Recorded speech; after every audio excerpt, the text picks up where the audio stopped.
Welcome to பாஸ்கீஸ் RRR. வணக்கம் sir. வணக்கம் பாலா அவர்களே. வெல்கமிங் கலா கண்ணாடி ஃபேன்ஸ் டு RRR. சார் நீங்கள் வணக்கம் இப்படி வச்ச உடனே தான் எனக்கு இன்னும் பயம் அதிகமாகுது. அதாவது வந்துட்டு வணக்கம் இந்த வரேன்ற மாதிரியே நீங்கள் ரெடியாகி உள்ள வர மாதிரி இருக்கு. இன்னைக்கு மேட்ச் எப்படி இருந்துச்சு sir? PBKS vs MI. Punjab வந்து சூப்பரா ப்ரூவ் பண்ணாங்க. பஞ்சாப் இல்ல அது வின் ஜாப்ன்ட்டு ஒரு டஃப்பான ஆப்பனன்ட்ஸ் செம்மையா வந்து ஸ்கேலிங் தேர் ஹைட்ஸ், ஸ்கேலிங் டிஃப்ரெண்ட் ஹைட்ஸ். இப்போ பேட்டிங் அண்ட் போலிங் எல்லாத்துலயும் மும்பை, அதுல இவங்க அடிச்சாங்க. மும்பைக்கு குறைச்சாங்க தெம்பை, அது சொல்லணும். அந்த லெவலுக்கு வந்து பஞ்சாப் ஒரு கலக்கிட்டாங்க. நார்மலா பாஸுக்கு பிஏ இருப்பாங்க, பிஏவே பாஸ் ப்ரூவ் பண்ணது பஞ்சாப்ல இதுதான். பிரியான்ஷ் ஆர்யா வந்து பிஏ I am the boss prove பண்ணது சூப்பரா. பட்லர் இங்கிலீஷ் கேள்விப்பட்டிருக்கோம். இது ஹிட்லர் இங்கிலீஷ். இங்கிலீஷ் வந்து ஹிட்லர் மாதிரி ஒரு கேம் ஆடினார். ஜார்ஜ் பட்லர் டைப் ஆடினார். That was also magnificent. ரெண்டு பேருமே குவாலிட்டி ஆஃப் கிரிக்கெட் சூப்பரா இருந்தது. சின்ன டிஃபரன்ஸ் அதை பத்தி பேசுவோம் சார். இப்போ இந்த மும்பை இந்தியன்ஸ் மாதிரி ஒரு டீம் வந்து என்ன ஒரு சுச்சுவேஷன்ல இருந்தாலும் ஒரு நல்ல பிட்ச்ல கொஞ்சம் பவுலிங்க்கு அசிஸ்டன்ஸ் இருந்துச்சுன்னா 130 ரன்ஸை வந்து கூட அவங்க டிஃபெண்ட் பண்ணி காட்டிடுற அளவுக்கு வந்து அவங்க டீம்ல பவுலிங்கும் வச்சிருக்காங்க. அந்த டீம் எப்பவுமே வருஷம் அப்படிதான் இருந்திருக்குது. இர்ரெஸ்பெக்டிவ் ஆஃப் எனி ஸ்குவாட் இருந்தாலுமே அவங்க அப்படிதான் அந்த காம்பினேஷன். இன்னைக்கு பஞ்சாப் கிங்ஸை இந்த மாதிரி ஒரு டோட்டல்ல கொஞ்சம் கூட அவங்கள வந்து எதுவுமே பண்ண முடியாம போனது மும்பையுடைய இந்த பவுலிங்க்கு காரணம் என்னன்னு நீங்க நினைக்கிறீங்க? யா, இப்போ அவங்க two experts, opening two experts and bowling வந்து அவங்களுக்கு வந்து ஸ்விங்கிங் கண்டிஷன்ஸ்ல பிஸ்டா. பட் இன்னைக்கு ஸ்விங் ஆகல. ஸோ ரெண்டு பேரும் பினிஷ்ட். போல்ட்டும் சாதாரணமா போடுறாரு, நம்ம சஹர் சாதாரணமா போடுறாரு. ஏன் சொல்றேன்னா he lost confidence in his seam bowling. யார்? சஹர். நக்கில் பால் 5 போடுறாரு ஒரு ஓவர் பாத்தீங்கன்னா. ஸோ அவருக்கு கான்பிடன்ஸ் போயிடுச்சு அவரோட போலிங்ல. அதனால ஸ்விங்கில் இவங்களை பட்டப் பண்றதுக்கு ஒண்ணுமே இல்லை. அதுல ஸ்ட்ராங் ஆட ஆரம்பிச்சாங்க. அவங்க பேட்டிங் டாப் கிளாஸா விட்டாச்சுங்க. நம்ம பிரியான்ஷ் ஆர்யா இவராரு பிளைண்டா சுத்திட்டாரு பிரப்சம்ரன். பிரியான்ஷ் ஆர்யா இந்த இங்கிலீஷ் ஆடின குவாலிட்டி வந்து இந்த சீசனுடைய பெஸ்ட் குவாலிட்டி. கிரிக்கெட்டிங் ஆங்கிள் நீங்க பாத்தீங்கன்னா அதை நேர்னு சொல்றேன் உங்களுக்கு. எதனால அவங்க அவ்வளவு பியூட்டிஃபுல்லா ஆடினாங்க. அவங்க ரெண்டு பேர் டூ பிரில்லியன்ட். ஸ்பின் பிச்சு கிரிப் ஆகும்னு பார்த்தா சாண்டன் ஆடுறது கஷ்டம், அதுவும் ஆகல. ஓரளவுக்கு போலிங் ஏதோ இருக்கு, பட் சாண்டன் டெவாஸ்டேட்டிங்கா போடுற அளவுக்கு இல்ல. பும்ராவை தான் நம்பணும். எவ்வளவு வாட்டி தான் அவரால் போட முடியும்? ஒரு விக்கெட் எடுத்தாரு. ஸோ இதெல்லாம் தான் அவங்களுடைய கண்டிஷனுக்கு ஏற்ற மாதிரி எதுவுமே இல்லை. இன்னைக்கு ஜெய்ப்பூர் நினைக்கிறேன் வென்யூ. ஸோ அவங்களுக்கு ஏற்ற மாதிரி பெருசா எதுவுமே இல்லை. இவங்க வந்து பேட்டிங் ஆடினாங்க பாருங்க ரெண்டு பேரு. நம்ம பிரியான்ஷ் ஆர்யா வந்து ஆஃப் சைட்ல அவருடைய கண்ட்ரோல் ஜஸ்ட் அமேசிங். ஸோ இதுக்கு என்ன காரணம் பஞ்சாப் ஜெயிச்சதுக்கு பாத்தீங்கன்னா பஞ்சாப் போலிங்ல அவங்களோட டிசிப்ளின், பஞ்சாபோட போலிங் டிசிப்ளின். அதே சமயத்துல மும்பை போலிங்கும் இவங்களுக்கு ஹெல்ப் பண்ணிது. எங்கன்னா ஸ்ட்ராட்டஜி ரொம்ப வாண்டிங்கா இருந்தது மும்பைல. ஹர்திக் பாண்டியாவோ இல்ல அவங்களுடைய ஃபாஸ்ட் பவுலர்ஸோ ஒரே ஒரு விஷயம் நல்லா தெரிஞ்சிருக்கணும். என்னன்னா இவங்க எப்படி போலிங் போட்டாலும் ஆஃப் சைட்ல மெஜஸ்டிக்கா ஆடுறாங்க. யாரு? பிரியான்ஷ் ஆர்யாவும் ஜோஷ் இங்கிலீஷும் நீங்க ஆஃப்ல போட போட ஆன் த ரைஸ் பியூட்டிஃபுல்லா ஆடுறாங்க. பிரியான்ஷ் ஆர்யாவுடைய punches between cover and point over the head போயினே இருக்கு 4-4. இவர் ஆன் த ரைஸ் பிரில்லியன்ட் ஆடுறாரு. இவங்க என்ன பண்ணிட்டாங்க, த்ரூ அவுட் அதே லைன்லயே போட்டுருக்காங்க. எது பஞ்சாபுக்கு ஸ்ட்ராங் பாயிண்டோ அதை போட்டுனே இருக்காங்க த்ரூ அவுட். இவங்க லெக் சைட்ல பவுன்ஸ் பண்ணி விக்கெட் எடுக்கணும் அந்த மாதிரி எதுக்குமே போல, அவங்களுடைய ஸ்ட்ரென்த்துக்கே போட்டுருக்காங்க. ஸோ பஞ்சாபோடைய டிசிப்ளின் போலிங் அவங்களுக்கு ஹெல்ப் பண்ணிட்டு, இவங்களுடைய லேக் ஆஃப் ஸ்ட்ராட்டஜி, மும்பையுடைய லேக் ஆஃப் ஸ்ட்ராட்டஜி இன் போலிங்கும் அவங்களுக்கு ஹெல்ப் பண்ணிச்சு. அதுதான் அந்த டிஃபரன்ஸ் நான் பார்த்தேன் இன்னைக்கு. சார் இப்போ இதுல நம்ம இன்னொன்று என்ன புரிஞ்சுக்கலாம்னா too much reliance on Bumrah நீங்க ஏற்கனவே சொன்னீங்க, அது ஒன்று. And also they rely upon the top 3. அதாவது வந்து ட்ரெண்ட் போல்ட்டா இருக்கட்டும், தீபக் சஹார், பும்ராவா இருக்கட்டும், இல்லை அப்படின்னா மிஞ்சு போனா ஹார்திக் பாண்டியா அப்படின்னு இவங்களுடைய இந்த ஃபாஸ்ட் பவுலிங் டிபார்ட்மெண்ட் மேலேயே தான் கான்சென்ட்ரேஷனும் நம்பிக்கையும் ஃபுல் அண்ட் ஃபுல்லாக இருந்திருக்கு இந்த சீசன்ல. அவங்களுக்கு எப்பவுமே இருக்கிற ஸ்பின்னு ரொம்ப பெரிய மிஸ்ஸிங். நீங்க ஏற்கனவே இப்போ மும்பையுடைய ப்ரீவியஸ் வீடியோஸ்ல நீங்க இதை ரெப்ரசென்ட் பண்ணியிருந்தீங்க. மிச்சல் சாண்டர் ஒரு அன்னைக்கு மேட்ச்ல ஒழுங்கா போடலை அப்படின்னா அவங்களோட ஸ்பின் டிபார்ட்மெண்ட் கம்ப்ளீட்லி வீக்ன்றது தான் இவங்களுடைய இந்த சீசன். ஒரே ஸ்பின்னரு அவர் கரெக்டா போடணும். இன்னைக்கு அவருடைய ஒரிஜினல் பெஸ்ட் கிடையாது, யூஸ்வல் பெஸ்ட் கிடையாது. ஸோ அவர் வந்து அப்கோர்ஸ் எல்பிடபிள்யூ கேட்டது பிரில்லியண்டா கேட்டார். He was so confident. ரொம்ப தோனி டைப்ல கேட்டார் அந்த எல்பிடபிள்யூ அந்த டிஆர்எஸ்க்கு போனது. அண்ட் ஸ்பின் பிச்சு கிடையாது, பேட்டிங் அவ்வளவு டிஃபிகல்ட் கிடையாது. ஸ்பின்னிங் அடிச்சு சாண்ட்னரும் ஆஃப் கலர், ஸ்விங்கிங் கண்டிஷன்ஸ் இல்லாததால முதல் ரெண்டு பேர் Chahar and Boult off colour. Bumrah is best, no doubt about it. But அவரால் சிங்கிள் ஹேண்டட் எவ்வளவுதான் பண்ணிட்டு இருக்க முடியும்? இப்ப பும்ரா திருப்பி செகண்ட் ஸ்பெல் வர சமயத்து இவங்க எக்ஸ்ட்ராடனரி ஆட ஆரம்பிச்சாங்க. ரொம்ப ரொம்ப கிளாசிக் டிஸ்பிளே ஆஃப் பேட்ஸ்மேன்ஷிப்னா இந்த 2 பேர் தான். இவங்க 2 பேர் ஆடினது. பிளஸ் ஹர்திக் பாண்டியாவோட கேப்டன்சி என்ன பண்ணிட்டாரு, கிறிஸ்துமஸ் தாத்தா எல்லா வீட்டுக்கும் கிஃப்ட் கொடுக்குற மாதிரி 2 கொடுக்க ஆரம்பிச்சாரு. 2 ஒரு சரியா புள்ள கட்டு, நீ வா அந்த மாதிரி யாரையுமே டோட்டலா நம்பல. அது அடுத்த பிரச்சனை. Middle order and lower middle order batters பெருசாக கான்ட்ரிபியூட்டே பண்ண முடியல. அவங்களுடைய ஸ்ட்ரைக் ரேட் கம்மி, சின்ன சின்ன கேமியோ ஆட் அவுட் ஆயிடுறாங்க. இதுதான் அது. முக்கியமாக வில் ஜாக்ஸ் ஆகட்டும், திலக் வர்மாவாக இருக்கட்டும், இனிஷியல் ஸ்டேஜில் அவங்க தோத்துக்கிட்டு இருக்கும் போதெல்லாம் இவங்க நல்லா விளையாடிட்டு இருந்தாங்க. டீம் ஜெயிக்க ஆரம்பிச்சதுக்கப்புறம் இவங்களாம் நல்லாவே விளையாடுறது கிடையாது. திலக் வர்மா, வில் ஜாக்ஸ், நமந்தீர் மட்டும்தான் நல்லா விளையாடுறாரு. ஸோ இந்த நமந்தீர் வந்து எக்ஸ்ட்ராடனரி பிளேயரு. அவங்க அவரை கொஞ்சம் ப்ரமோட் பண்ணீங்கன்னா ரொம்ப பிரமாதமா ஆடுறாரு. நீ கடைசி 3 ஓவர் கொடுத்தீங்கன்னா அந்த 3 ஓவர்ல நான் சூரியகுமார் யாதவ் வெர்ஷன் 2.0ன்ற மாதிரி வருது. ஸோ அவருக்கு என்ன ஆகுது, எப்பயுமே வந்து கடைசி 2 ஓவர் தான் கொடுக்குறாங்க. ஸோ அவர் நல்லா மிடில் பண்றான்றதுனால அவரை வந்து திலக் வர்மாக்கு முன்னாடி அமைச்சுக்கலாம். நீ திலக் வர்மா கொஞ்சம் ஆஃப் கலர். நீ இன்னைக்கு அன்பார்ச்சுனேட் அந்த வைட் அவுட் சைடு ஆஃப் நம்ம போய் ஸ்லாஷ் பண்ணி அவுட்டு. அதுல இவங்களுக்கு இன்னொரு டிராபேக் இன்னைக்கு என்ன ஆகி போச்சு இவங்களுக்கு மும்பைக்குன்னா, அந்த விஷாக் நார்மலா 2700 ரன்ஸ் கொடுப்பாரு 4 ஓவர்ஸ்ல. அவர் இன்னைக்கு 1000 தான் கொடுத்தாரு. அது வந்து ஒரு பெரிய டிராபேக். அதுல அதாவது டெலிபரேட்டா ஒரு பால் எக்ஸ்ட்ராடனரி டெலிவரி போட்டு வீடு எடுத்திருந்தா கூட நம்ம பண்ணலாம். வைடா எங்கேயோ போட்டு அதை வந்து பியாண்ட் த ரீச், அது வைடா போய் ஆடி அதை ஸ்லைட்ஸ் பண்ணி தேர்ட் மேல ஒரு கேட்ச பிடிச்சி அந்த விக்கெட் எடுத்ததுக்கு அப்படின்னு ஒரு கொலைச்சாரு பாருங்க. எதுக்குன்னே புரியல. அது அப்படி ஒரு விக்கெட். அது அவர் கொலைச்ச உடனே சூரியகுமார் யாதவ் என்ன பண்ண, நீ திருப்பி வா அப்படின்னு சொல்லிட்டு வச்சு வாங்கி இப்ப நீ வாழை சுட்டிக்கு வந்தேன். முதல்ல கொலைச்சா இல்ல, இப்ப நீ வாழை சுட்டிக்கு வந்தேன். அதான் ரொம்ப ஆடவே கூடாதுன்ற ஒரு விக்கெட் எடுத்தான். ஆக்சுவலா அவருடைய ஸ்டாண்டர்டுக்கு நீ முதல் 2 ஓவர் நல்லா போட்டு, அது வந்து மும்பை எதிர்பார்க்கவே இல்லை. யூஸ்வலா 4 ஓவர் 50 ரன்லாம் போகும், நீங்க 40 தான் போச்சு. அதனால அது அடுத்த டிராபேக் ஆகி போச்சு. And one of the best highlights for youngsters to follow என்ன நான் சொல்றேன்னா, அர்ஷ்தீப் உடைய லாஸ்ட் ஓவர் உங்களுக்கு நான் சொல்றேன்ல, பாகிஸ்தானுக்கு அகேன்ஸ்டா லாஸ்ட் ஓவர் ஒரு 5 ரன் கொடுத்தாரு T20ல இருந்து. இன்னைக்கு அவர் போட்ட லாஸ்ட் ஓவர் எல்லா யங்ஸ்டர்ஸுக்கும் எஸ்பெஷலி லெஃப்ட் ஆர்ம் ஃபாஸ்ட் பவுலர்ஸுக்கு how to bowl the last over, model last over. யாரு? சூரியகுமார் யாதவ் பேட்டிங் ஒண்ணுமே பண்ண முடியல. There was something for the bowlers the pitch இன்னைக்கு. ஏன்னா சூரியகுமார் யாதவ் அவ்வளவு ஃபுல் 16 ஓவர் ஆடுறது, ஆனா 50 ரன் அடிச்சிருக்காருன்னு நீங்க யோசிச்சு பாருங்க. It was so tough. So that's why I said bowling discipline was fantastic. Punjab லெவல்ல அந்த ஹர்ஷ்தீப் போட்ட லாஸ்ட் ஓவர் ஒவ்வொரு பாலும் நீங்க பாத்தீங்கன்னா என்ன பிரில்லியன்ஸ், எந்த அளவுக்கு பேட்ஸ்மேனுடைய ஸ்ட்ரென்த் அண்ட் வீக்னஸ் கேஜ் பண்ணி கடைசியில் எலிமினபிள் வச்சுட்டாரு பாருங்க பியூட்டிஃபுல்லா. அந்த ஓவர்ல சூரியகுமார் யாதவ் என்ன கோட்டை விட்டாருன்னா, இஸ் அ ஜீனியஸ் இன் இது இம்ப்ரவைசிங். அவர் எதுவுமே பண்ணல லாஸ்ட் ஓவர். சாதாரணமா ஸ்டம்ப்ல இருந்து ஆட்டு எல்லாத்தையும் அப்படி போய் இப்படி ஆடுவார்ல, எதுவுமே அவர் ஆடல. அந்த ஓவர் வந்து மாடல் ஓவர் பாஸ். அது ஐ திங்க் 3 ரன்ஸ் தான் கொடுத்தாரு நினைக்கிறேன் அந்த ஓவர்ல. And also taking 1 wicket of that of prize wicket of Suryakumar Yadav. அது பெஸ்ட் ஓவர்.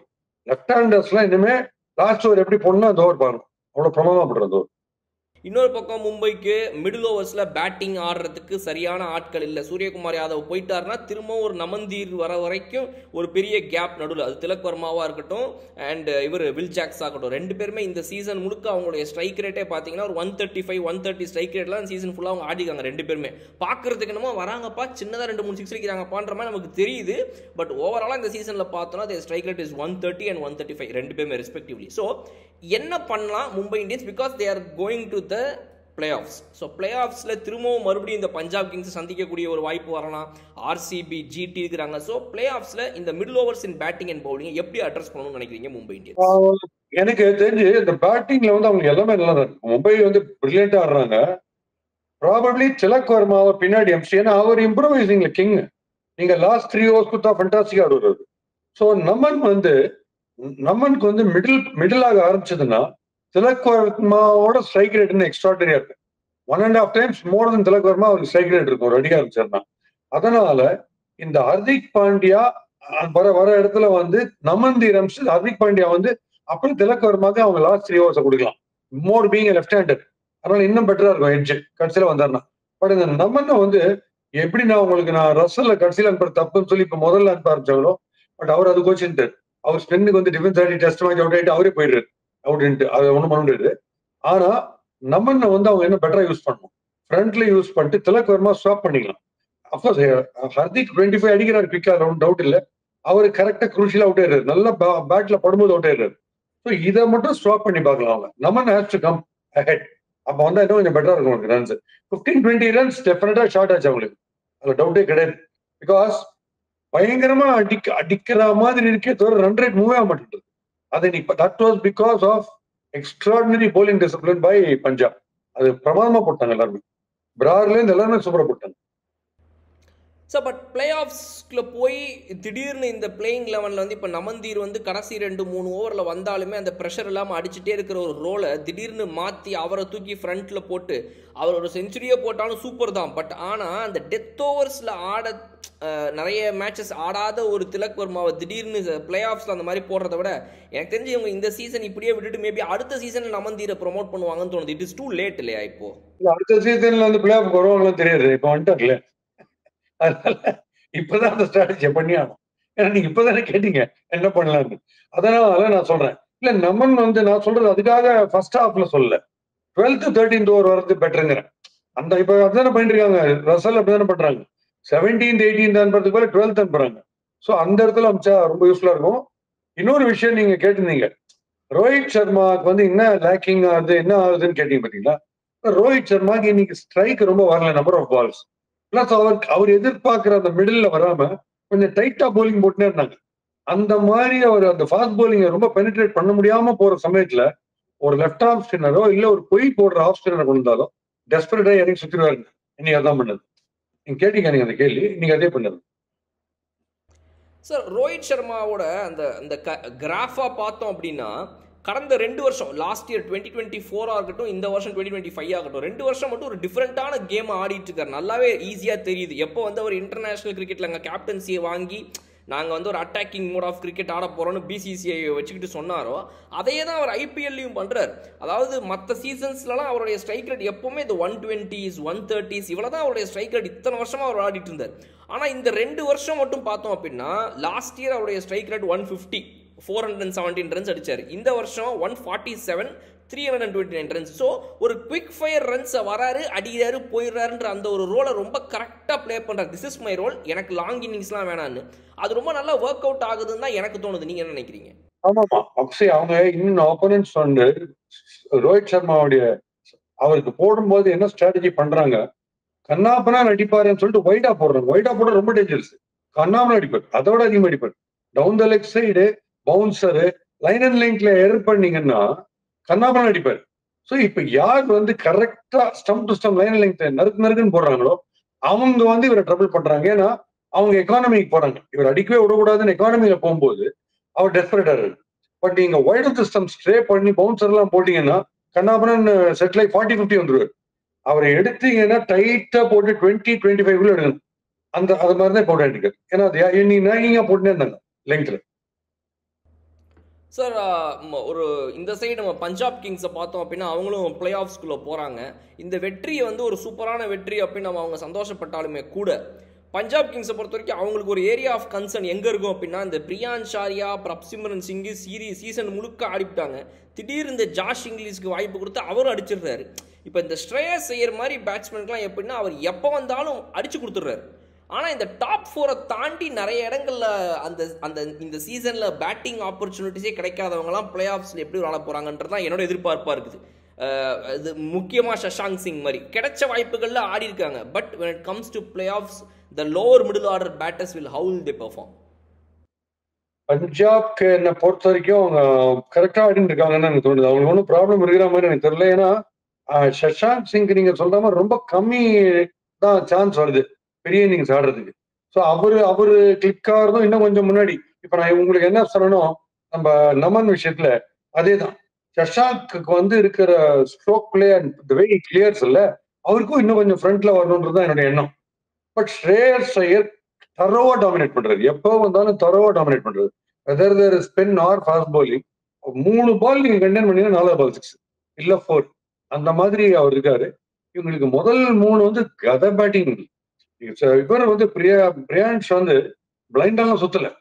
அவர் வந்து அவர் வந்து அடிக்கிற ஷார்ட்ஸ் இருக்கு பாருங்க, ஃபுல் ஃபிளெஷ்டா அடிக்கிறாரு. இன்னர் சர்க்கிளை தாண்டி கிளியர் ஆகுது, 6 எல்லாம் போகுது. நல்ல பால் போட்டால அதை பிளைண்டா சுத்தாம மினிமம் பேட்ஸ்மேனோட செக் பண்ணி பஞ்ச் பண்றாரு. அதுவும் இன்னைக்கு பார்த்தேன். So is able to adapt so well. Prabhsimran ஒருத்தர் தான் மாங்குயிலே பொங்குயில எங்க வேணா போட சுத்தினே இருப்பார் அவர் தான். பட் மீதி பேரும் அநியாயத்துக்கு கரெக்டா ஆடுறாங்க. இதுக்கு மேல அவங்களுக்கு ஒன்றும் பெருசா அட்ஜஸ்ட் பண்ணிக்கிறதுக்கு ஒன்றும் இல்லை. நல்லா ஆடுறாங்கன்னு தான் எனக்கு தோணுது Punjab. Sir last question before we wind up today's video. இந்த மாதிரி ஒரு ஸ்விங் கண்டிஷன்ஸே இல்லை அப்படிங்கிற சுச்சுவேஷன் நீங்கள் சொல்கிற மாதிரி இன்னைக்கு மேட்ச் மாதிரி ஒரு சுச்சுவேஷன் இருக்கும்போது ஏன் வந்து மும்பை இந்தியன்ஸ் ஈஸியாக யோசிக்காமல் தாராளமாக நீ வந்திருப்பா அப்படின்னு சொல்லி நம்ம பும்ராவை ஓப்பனிங்கில் வித் அது தீபக் சஹார் கண்டிப்பாக ஸ்விங் இல்லைனா ஒர்க் அவுட்டே ஆகாதுங்கும் போது வித் ட்ரெண்ட் போல்ட் அவர் வந்து ஸ்விங் இல்லைனாலுமே கூட ஓரளவுக்கு அட்லீஸ்ட் மேனேஜ் பண்ணிடுவார். தீபக் சஹார் அளவுக்கு கிடையாதுங்கும் போது ட்ரெண்ட் போல்ட் அண்ட் பும்ராவை ஏன் அவங்க ஓப்பன் பண்ணக்கூடாது? கண்டிப்பா பண்ணலாம். பும்ரா வந்து ஃபர்ஸ்ட் ஓவர் கொடுக்கறது தான் பெஸ்ட் எப்பவுமே. பும்ரா வந்து ஃபர்ஸ்ட் 2 ஓவர் போட்டுட்டு திடீர்னு இந்த 14th ஓவர் அதுதான் பெஸ்ட். நீங்க சொல்ற பாயிண்ட் ரொம்ப கரெக்ட். ஏன்னா டெட்லியஸ்ட் போலரு முதல்ல பேட்ஸ்மேனுக்கு போனோன்னு ஒரு தலைவலியை பார்க்கணுமா அப்படின்ற ஒரு ஃபீல் சைக்கலாஜிக்கலா இருக்குல்ல. இல்லடா ஹர்திக் ஃபர்ஸ்ட் ஓவர் அவருக்கு அந்த விக்கெட் டேக்கிங் டேல luck of the first over இருக்கு. அவர் அதையும் பண்ணாம இதையும் பண்ணாம நீங்க சொல்ல கரெக்ட். அவர் டெஃபினட்டா ஈவன் ட்ரெண்ட் போல்ட்டுக்கு அது இன்னும் quicker through the air. So அவர் கூட லேட்டரா வரலாம். தீபக் சஹருக்கு மூவ்மெண்ட் பிளஸ் அவர் வந்து மைல்டு பேஸ் தானே போடுறாரு. ஸோ தீபக் சஹர் அண்ட் பும்ரா பண்றது இன்னும் பெட்டர். இப்போ இது பேஸ்ல கொஞ்சம் வந்து மிரட்ட முடியும் போல்ட்டால. தீபக் சஹர் ஃபர்ஸ்ட் போட்டுறது தான் பெட்டர். அதே தீபக் சஹர் அண்ட் பும்ரா பெட்டர். நீங்க சொல்ற மாதிரி பும்ராவா ஓப்பனிங் தான் கொண்டு வரணும். எதுக்கு பின்னாடி கொண்டு வரணும் எனக்கு புரியல. அது வந்து அது ஏன்னா முதல் 2 ஓவர் செட்டில் ஆயிட்டு சப்போஸ் 35 வந்துச்சுன்னு வச்சுக்கோங்க. பும்ரா 0 for no lossல போடுற போலிங் கிரியேட் பண்ற ஃபியர் எப்படி 35 for no lossல Bumrah 3rd or 4th over create பண்ற ஃபியர் எப்படி டோட்டலி வேற இல்ல. ஸோ இவங்களே வச்சுக்கிறாங்க நல்ல கையில ஒரு அண்ணையை வச்சு தேவையில்லாத ஏதோ பண்ணிட்டு இருக்காங்க. இவங்க தான் டெரரை கிரியேட் பண்ணணும் ஃபர்ஸ்ட் ஓவர். அதை பண்ணாம இருக்காங்க.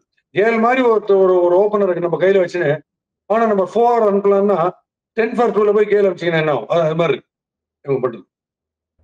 சார் இன்னொன்று அவங்க அகைன்ஸ்டா விளையாட போற அந்த 3 டீம்ஸ் எடுத்துப்போம் பிளே ஆஃப்ஸ்ல 3 டீம்ஸுமே டாப் ஓப்பனர்ஸ் வச்சு விளையாடிட்டு இருக்காங்க. எப்படி இவங்களுக்கு ரோஹித் அண்ட் ரிக்கல்டன் கிளிக் ஆகுதோ அதை விட சூப்பரா அவங்களுக்கு மற்ற 3 டீம்ஸும். ஒரு சைடு பார்த்தா சாய் சுதர்ஷன் அண்ட் சுப்மன் கில்லு, இன்னொரு side Phil Salt and Virat Kohli, இன்னொரு சைடு நம்ம பிரியான்ஷ் ஆர்யா அண்ட் பிரப்சிம்ரன் சிங். ஸோ இந்த 3 டீம்ல எந்த டீமை ஃபேஸ் பண்ணாலும் பும்ரா ஃபர்ஸ்ட் ஓவர்ல வந்து இவங்களோட ஏன்னா இவங்களுக்கு எல்லாருக்குமே அந்த 60% of the runs from the top 3 தான். அவங்கள கரெக்டுறது தான் பும்ராவுடைய ஃபர்ஸ்ட் ஒர்க்கு. அப்போ அவரை அனுப்புனாதான் மேட்ச் பாதி முடிஞ்சு போச்சு அங்கேயே. அதுக்கப்புறம் நீங்க பும்ரா 5வது ஓவரையோ 7வது ஓவரையோ கொண்டு வர்றது தேவையில்லை. ஆமா, I definitely foresee ushering in of spinners in the opening overs இந்த பிளே ஆஃப்ஸ்ல எல்லாருமே ஃபாஸ்ட் பேட் அடிக்கிறாங்கல்ல. ஸோ நீங்க வேணா பாருங்க பிளே ஆஃப் ஸ்டேஜ் வந்து ஸ்பின் வெளியே எடுத்து வருவாங்க. அது ஒன்று பண்ணுவாங்க. இன்னைக்கு நான் ஏன் சொல்றேன் இவங்க ஆஃப் சைட்ல மெஜஸ்டிக் ஆட்டாங்க பிரியான்ஷ் ஆர்யா அண்ட் இங்கிலீஷ். அப்போ இன்னைக்கு அவங்க சேஸ் பண்ணிருக்கல அந்த 180+ இருக்கு. அதுல ஆல்மோஸ்ட் 120 to 130 or 140 ரன்ஸ் எல்லாமே ஆஃப் சைட்ல தான். Between covers and mid off தான். அவன் டெரிஃபிக் ஆனாங்க. டெஸ்ட் மேட்ச் விளாடுற மாதிரி ஆனாங்க. அண்ட் அதுல போட்டுனே இருந்தாங்க, ஃபீட் பண்ணினே இருந்தாங்க. அதுதான் இவங்க பண்ணது. வேற கொஞ்சம் லைன் ஆஃப் அட்டாக் மாத்திருக்கணும். யாராவது ஒருத்தர் சொல்லணும் ரொம்ப ஸ்ட்ராங்கா இருக்காங்க 2 பேரும் ஆஃப். அவர் பஞ்ச் பண்ணினே இருக்காரு ஆஃப்ல. இவர் ஆந்தரே பியூட்டிஃபுல்லா இருக்கு. One of is best innings ஜார்ஜ் இங்கிலீஷ் ஆனது. அவரு தரோ தூக்கி முடியாது மேட்சை கையில். இந்த டாப் 2 சண்டை முடியவே மாட்டேங்குது சார். லாஸ்ட் லீக் மேட்ச் வரைக்கும் இருக்குது இந்த சண்டை, நாளைக்கும் இருக்குது. எப்படி நினைக்கிறீங்க? ஆர்சிபி வருமா? யாரு who will be the top 2 நினைக்கிறீங்க நீங்க? So will RCB win tomorrow against LSG and go to the first top 2 and GT will come down or not? என்ன நினைக்கிறீங்க நீங்க? இப்போ இந்த ட்ரெண்ட் ஒண்ணு போயின்னு இருக்குல்ல, இந்த அவுட் ஆஃப் த ஃப்ரேல இருக்கிறவங்க வச்சு வாங்குறாங்க. அந்த அணிகளை பாக்குறச்சே மட்டும் ஆர்சிபிக்கு ஒரு டெரர் இருக்கு. என்னன்னா எல்எஸ்சி திடீர்னு ரிஷப் பண்ணிட்டு எங்கேயாவது ஃபார்ம் வரும். இவ்வளவு நாள் திடீர்னு இருக்காங்கல்ல, அவ்வளவுதான் ஊத்தி மூடியாச்சுன்ற ஸ்டேஜ்ல ஒரு வைஸ் கேப்டனா போறோன்ற angle to prove a point அவர் அடிச்சாருதான். எனக்கு என்னமோ ப்ராபபிலிட்டி தோணுது ரிஷப் பண்ணிட்டு அடிப்பாரு ஃப்ரண்ட்ல வந்துட்டு. எல்எஸ்ஜி வந்து டெஃபினட்டா ஃபுல் ஸ்விங் போவாங்க. நம்ம டோர்னமெண்ட்ல கிடையாது, வேலை கிடைக்கல, வேலையே வேணாம், நான் போய் கலாய்க்க போறேன், மேனேஜ்மெண்ட் கலாய்க்கு தான் போறேன் இன்டர்வியூன்ற மாதிரி. அந்த ஆங்கிள் போனாங்கன்னா மட்டும் ரொம்ப கஷ்டப்படுவாங்க RCB. But otherwise RCB is definitely having an upper hand, அது ஒன்றும் டவுட் இல்லை. இந்த ஒரு ஃபேக்டர் ஈஸியாவே எடுத்துக்க முடியாது. எந்த ஒரு ஓவர் ஒரு பாலை கூட ஈஸியா எடுத்துக்க முடியாது. அவ்வளோ எக்ஸ்ட்ரா ஃபைனல்ஸ் ஆடுற மாதிரி ஆடணும் ஆர்சிபி. அவ்வளோ ப்ராப்ளம் இருக்கும் அவங்களுக்கு. Super right sir. ஓகே, வீடியோவின் நிறைவு பகுதி எப்படி சார்? என்ன விஷயங்கள் எடுத்துட்டு வந்திருக்கீங்களா? அது ஆடியன்ஸ்க்கு கவனிச்சிருக்கீங்களா? ஜோர்ஜ் இங்கிலீஷ் ஆனர்ல, அதுல கமெண்டேட்டர்ஸ் உடைய ஜோர்ஜ் கொஞ்சம் குறைஞ்சினே வந்து நல்ல வால்யூம்ல இருந்தது. ஹர்ஷா போக்லே, கவாஸ்கர் வால்யூம்ல நல்லா இருந்தது. அப்படியே கொஞ்சம் கொஞ்சமா கொஞ்சம் இந்த பிரியான்ஸ் வந்து ஒரு ஷாட் அடிக்குது. அது வந்து எங்க போகுதுன்னா இன்னர் சர்க்கிளை தாண்டி கிட்டத்தட்ட பவுண்டரி போயிடுது. அப்பி ஷாட் அப்படின்னு கவாஸ்கர், அப்பி ஷாட், ரப்பி ஷாட், வேற எப்படி அடிக்க முடியும்? இன்னர் சர்க்கிள் 9 பேர் வச்சு அப்படிதான் அடிக்க முடியும். அது என்ன அப்பி ஷாட் எனக்கு புரியல. அப்புறம் திடீர்னு காம்பன்சேட் பண்ணிட்டு யங் மேன் அப்படின்னு, அதுக்கப்புறம் வேற ஒன்று very very powerful in that right அப்படின்ற அதே ஷாட். அப்புறம் என்ன ஆகுது, ரிமோட் கண்ட்ரோல் வால்யூம் இன்க்ரீஸ் பண்ணி பார்க்கும், கண்ணாமண்ணான்னு சவுண்ட் வருது மீதி பேர் பேசும்போது. இவன் கவாஸ்கர் போகலே, அச்சா போகலே பேசும்போது வால்யூமே வர மாட்டேங்குது, ஃபுல்லா வச்சா கூட வர மாட்டேங்குது. ஏன்னா அந்த மும்பை உதப்பட வால்யூம் குறையினே கமெண்ட்ரியில. ஸோ நம்ம டெக்னிக்கல் ஃபால்ட் இல்லை, அவங்க பேச மாட்டேங்க, காத்து தாங்க வருது அப்படின்னு கமெண்ட்ரி வர மாட்டேங்குது. அவங்க என்ன கொஞ்சம் அந்த அவங்களே வந்து ஸ்கர்ட் போடாத பேண்ட் போட்ட சியர் கேர்ள்ஸ் மாதிரி ஆயிடுறாங்க மும்பை ஆடும்போது. அது அவங்க இன்னும் கொஞ்சம் நார்மலா நியூட்ரலா கமெண்ட்ரி சொல்லணும்னா நல்லா இருக்கும். ரைட். Okay sir, super. நாளைக்கு ஒரு லாஸ்ட் லீக் மேட்ச், அது எவ்வளோ இன்ட்ரெஸ்டிங்காக போகுது அப்படிங்கிறத பார்க்கறதுக்கு நானும் ஆர்வம் வெயிட் பண்ணிட்டு see you on that RRR sir. Yes, with a lot of fun and of course with a lot of cricket. மறுபடியும் சந்திப்போம். our favorite RRR.